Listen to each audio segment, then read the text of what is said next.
para sa inyo. Kabilang na nga dyan ang patungkol sa pagpuksa sa kahirapan sa ating segment na NAPSI Aksyon Laban sa Kahirapan.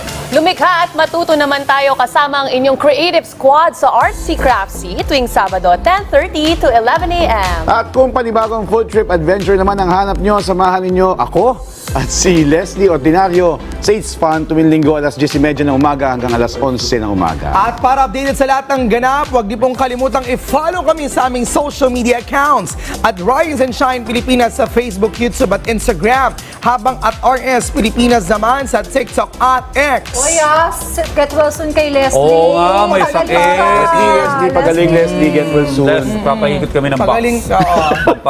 Pabili ng gamot. Pagaling ka, Sister Ed, kaya naman, pumangit ka na. Mga ka-RC, manatiling nakatutok sa... Happy weekend mga kapatid! At mag-iingat po kayo, yan ang paalala ng inyong paborito kasama sa umaga. Ito ang... Rise and Shine Pilipinas! Happy weekend mga kapuso!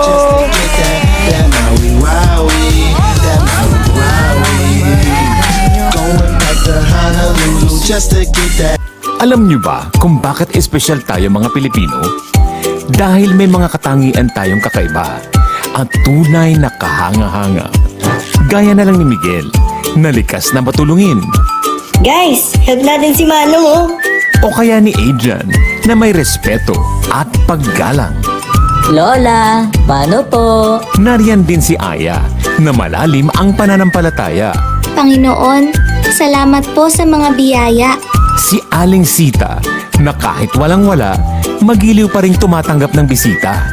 Come tuloy po kayo. At kapag sinusubok kagaya ni Paulo, nananatiling matatag, masiyahin, at positibo.